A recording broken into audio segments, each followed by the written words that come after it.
Dzień dobry towarzysze, tu generał Jaruzelski. Nie, dobra, poczekam aż się rozjaśnię. Czy nie wyrosnę z tego motocykla za rok? To jest pytanie, które pojawia się bardzo często. Zwłaszcza kiedy nie idzie mi tekst. Partnerem materiału jest sklep z akcesoriami i częściami do motocykli i kładów motor-klant.pl. Czy nie wyrosnę z tego motocykla za rok? To jest pytanie, które pojawia się bardzo często. Zwłaszcza kiedy oglądasz motocykl na start, a kolega mówi: nie bierz tego, bo za chwilę będzie za słaby. Ten sam kolega najczęściej ma motocykl, którego używa 3 razy w sezonie, ale p***oli ci i doradza, jakby równik objechał 4 razy dookoła.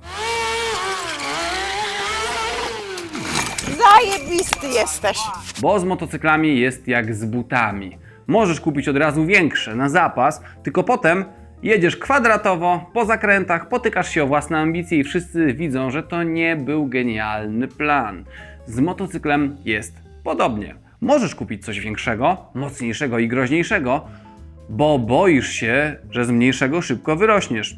Tylko pytanie brzmi, czy naprawdę z niego wyrośniesz? Czy po prostu twoje ego będzie chciało większej zabawki, zanim ty nauczysz się dobrze korzystać z tej pierwszej? Dzisiaj odpowiadamy na pytanie, czy nie wyrosnę z tego motocykla za rok? Czyli mówiąc prościej, czy kupić motocykl rozsądny, dopasowany do doświadczenia i stylu jazdy, czy od razu wziąć coś większego, bo potem będzie brakować mocy? Mają rozmach, skurwysyny. To jest ważne pytanie, bo zły wybór działa w obie strony. Za mały motocykl może cię szybko ograniczać. Ale za duży motocykl może cię ograniczać jeszcze bardziej. Tylko w bardziej stresujący sposób. Taki motocykl nie mówi: ucz się spokojnie. On mówi: popełnij błąd, zobaczymy co się stanie. A to nie jest najlepszy trener. To jest bardziej egzaminator z humorem kata. Zacznijmy od tego, co właściwie znaczy wyrosnąć z motocykla, bo ludzie używają tego tekstu bardzo luźno. Wyrośniesz z niego. Będzie za słaby. Po miesiącu będziesz chciał coś większego. Kup od razu mocniejszy. Brzmi mądrze, ale czasem to jest po prostu motocyklowa wersja tekstu. Weź największy zestaw, bo się bardziej opłaca. No dobrze, ale co to znaczy w praktyce? Możesz wyrosnąć z motocykla na kilka sposobów. Może zabraknąć ci mocy, może zabraknąć komfortu, może zabraknąć miejsca dla pasażera, może zabraknąć bagażu, może okazać się, że zmienił się twój styl jazdy, albo najczęściej zmieniły się twoje wyobrażenia o sobie, bo na początku mówisz: chcę tylko spokojnie pojeździć. A po 3 miesiącach oglądasz filmy z Alp, toru, szutrów, wypraw, testów, porównań i nagle chcesz motocykl, który jednocześnie jest sportem, turystykiem, adventure, cruiserem i najlepiej jeszcze robi kawę.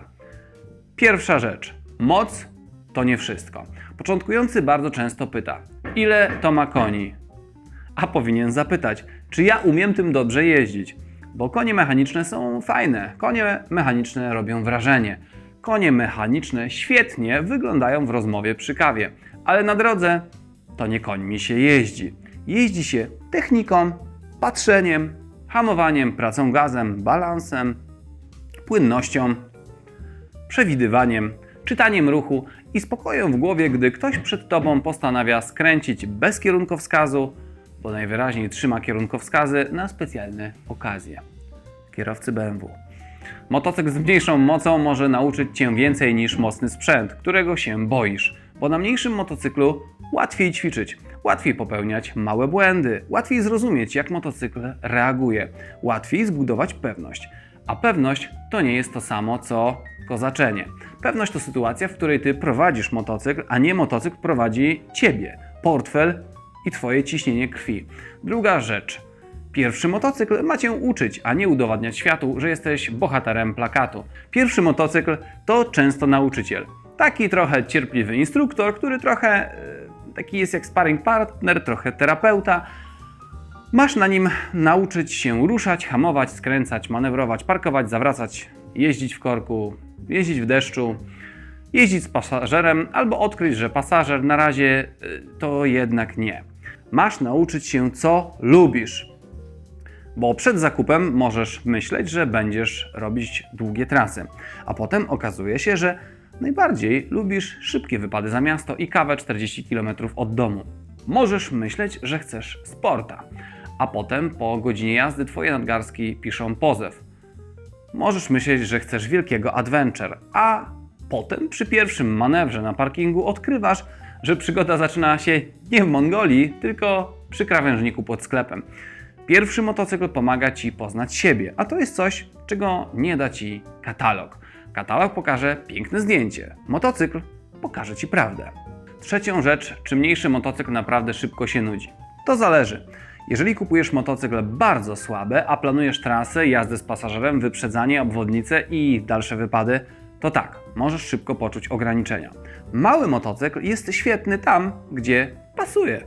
Do miasta, na krótkie trasy, do nauki, do spokojnej jazdy, do manewrowania, do codziennych dojazdów. A jeśli chcesz jeździć 120 km na godzinę przez dłuższy czas, zabierać bagaż i pasażera, a do tego jeszcze mieć zapas mocy, to motocykl bardzo małą pojemnością może zacząć mówić: szefie, ja już robię wszystko co mogę, a ty będziesz siedział na nim i czuł, że wyprzedzenie tira trwa tyle, co remont małego mieszkania. Dotarliśmy na miejsce.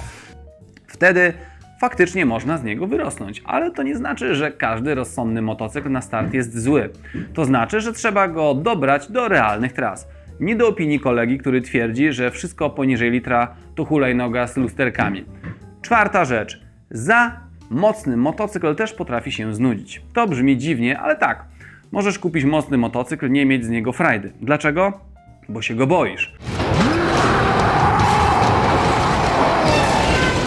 Bo w mieście jest za ciężki, bo grzeje, szarpie, bo przy niskich prędkościach jest niewygodny, bo wykorzystujesz 12% jego możliwości. Mocny motocykl może być jak wielki pies w kawalerce. Piękny, imponujący, wszyscy mówią wow, ale potem codzienność wygląda tak, że nie masz gdzie się ruszyć. Jeżeli masz motocykl, który wymaga od Ciebie ciągłej ostrożności, napięcia, kontroli, to możesz przestać jeździć dla przyjemności, bo Cię po prostu zmęczy. Będziesz jeździć jak ktoś, kto przewozi tort przez dziurawą drogę. A przecież nie o to chodzi. Motocykl ma dawać radość, nie tylko respekt. Respekt jest ważny, ale jeśli masz go więcej niż frajdy, to znaczy, że coś tu nie gra. Piąta rzecz. Najpierw umiejętności, potem apetyt. Tylko niech pan będzie ostrożny na skuterze. Bien, adios. Kurwa, przepraszam, jesteście cali? Bardzo często człowiek boi się, że motocykl będzie za słaby. A w praktyce przez pierwszy sezon to nie motocykl jest za słaby. To kierowca nie wykorzystuje nawet połowy tego, co sprzęt potrafi. I to jest normalne. To nie wstyd. To proces. Na początku uczysz się wszystkiego. Jak ruszać płynnie, jak hamować awaryjnie, jak patrzeć w zakręt, jak nie spinać rąk na kierownicy, jakbyś próbował udusić własny stres. Jak jeździć w ruchu, jak reagować na auta, jak ustawić tor jazdy. Jak nie panikować, kiedy nawierzchnia zmienia się z asfaltu w mozaikę miejskich przykrości. I w tym czasie motocykl, który jest przewidywalny, lekki, wybaczający, może być najlepszą decyzją, bo uczy Cię jazdy, a nie przetrwania. Szósta rzecz. Lekki motocykl daje więcej odwagi do jazdy. To jest ogromnie niedoceniane. Motocykl, którego się boisz, nie będzie częściej używany. Wsiadasz bez stresu, parkujesz bez dramatu, zawracasz bez modlitwy, wyciągasz go z garażu bez rozgrzewki, jak przed zawodami strongman. Jedziesz do miasta, po zakupy, jedziesz na krótką trasę, ćwiczysz, robisz kilometry i kilometry robią motocyklistę. Nie pojemność, nie znaczek na baku, nie liczba trybów jazdy, kilometry, praktyka i głowa. Ciężki, mocny motocykl może sprawić, że będziesz jeździć rzadziej, bo każda wycieczka zaczyna się od pytania, czy naprawdę chce mi się dzisiaj z nim walczyć. A lekki motocykl mówi: dawaj, jedziemy. I nagle jedziesz więcej. A jak jeździsz więcej, szybciej się uczysz. Proste. Bolesne dla ego, ale bardzo zdrowe i prawdziwe. Siódma rzecz. Wartość od sprzedaży. Niektórzy boją się kupić motocykl na start, bo myślą: a co, jeśli za rok będę chciał zmienić? No to zmienisz. To nie jest ślub kościelny z silnikiem. Motocykl można sprzedać. Oczywiście stracisz trochę pieniędzy, bo motocykl to nie lokata, tylko urządzenie do zamiany oszczędności we wspomnienia, dźwięk i czasem faktury za serwis. Ale dobrze wybrany, popularny motocykl na start często łatwiej sprzedać niż egzotyczną maszynę, do której części jadą z miejsca, którego nie ma nawet na mapie pogodowej. Początkowe modele, popularne pojemności, rozsądne motocykle dla początkujących, one zwykle mają swój rynek, bo zawsze ktoś zaczyna, zawsze ktoś szuka pierwszego motocykla, zawsze ktoś mówi, chce coś rozsądnego, ale żeby nie wyglądało jak sprzęt do nauki jazdy z 2007 roku. Więc nawet jeśli po roku zmienisz motocykl, to nie jest porażka, to może być naturalny etap. Pierwszy motocykl ma pomóc Ci wejść w świat jazdy. Nie musi być ostatni. 8. rzecz. Nie myl rozwoju z nudą. Czasem człowiek mówi, wyrosłem z motocykla, a tak naprawdę po prostu przestał doceniać to, co ma, bo obejrzał testy mocniejszych modeli, bo znajomi kupili większe, bo na parkingu ktoś miał coś droższego, bo algorytm przez 2 tygodnie pokazywał mu motocykle z większym silnikiem i teraz jego mózg uważa, że bez 120 koni nie da się pojechać po kawę. To nie zawsze jest realna potrzeba. Czasem to jest głód nowości. Motocyklowy świąt portfela. Objaw choroby znanej jako, a może by tak zmienić, bardzo groźne. Przenoszone przez YouTube, grupy na Facebooku i wizyty w salonach. Zanim uznasz, że wyrosłeś z motocykla, zapytaj siebie, czy naprawdę mnie ogranicza, czy tylko przestał być nowy, bo to są 2 różne rzeczy. Jedna wymaga zmiany sprzętu, druga wymaga jazdy, nie scrollowania ogłoszeń o 1:00 w nocy. 9. rzecz. Dopasowanie do stylu jazdy jest ważniejsze niż zapas mocy. Jeżeli jeździsz głównie po mieście, mały lub średni motocykl może być idealny przez lata. Nie przez rok, przez lata. Bo w mieście nie chodzi o to, ile masz koni na papierze. Chodzi o to, czy łatwo ruszasz, czy łatwo parkujesz, czy dobrze widzisz, czy motocykl nie gotuje Ci nóg w korku, czy nie waży tyle, co każde zawracanie wygląda jak negocjacje pokojowe z grawitacją. Do miasta nie zawsze potrzebujesz więcej mocy. Czasem potrzebujesz mniej masy, a to jest zdanie, które ego słyszy niechętnie, ale kręgosłup bije brawo. Jeżeli jeździsz w trasy, sytuacja wygląda inaczej. Tutaj przydaje się zapas mocy, komfortu, ochrony przed wiatrem, miejsca na bagaż, stabilności. Jeżeli planujesz jeździć daleko z pasażerem i kuframi, to faktycznie warto przemyśleć, czy motocykl na start nie będzie za mały, bo jazda w trasie na sprzęcie, który cały czas pracuje na granicy swoich możliwości, jest męcząca. Dla Ciebie, dla silnika, dla pasażera, który po 3 godzinach siedzi z miną człowieka, który właśnie zakończył relację z komfortem. Ale znowu, nie oznacza to, że musisz od razu kupować największy motocykl w salonie.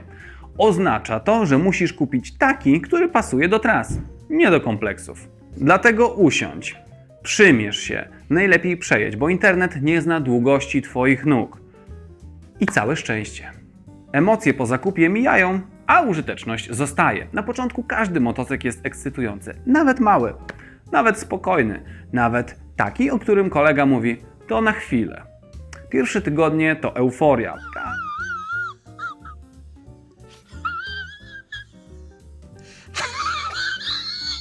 Każdy przejazd jest wydarzeniem, każde odpalenie brzmi jak początek filmu, każda trasa do sklepu jest wyprawą. Potem przychodzi codzienność i wtedy okazuje się, czy motocykl jest naprawdę dobry dla Ciebie, czy chcesz nim jeździć, czy jest wygodny, czy pasuje do tras, czy nie męczy, czy nie kosztuje Ciebie za dużo, czy nie stoi, bo dzisiaj mi się nie chce go wyciągać. Jeżeli motocykl jest dobrze dopasowany, zostaje z Tobą na dłużej, nawet jeśli nie jest największy, nawet jeśli nie jest najmocniejszy, bo najlepszy motocykl to często ten, który naprawdę jeździsz, a nie ten, który najładniej wygląda w garażu, przy wieczornym świetle i Twoich niespełnionych planach.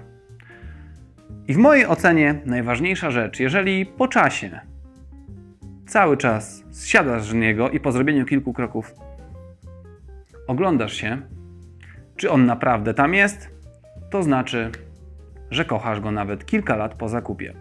Serdecznie dziękuję za obejrzenie tego materiału. Mam nadzieję, że był dla Was przydatny.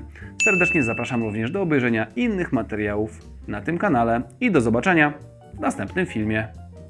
Koniec.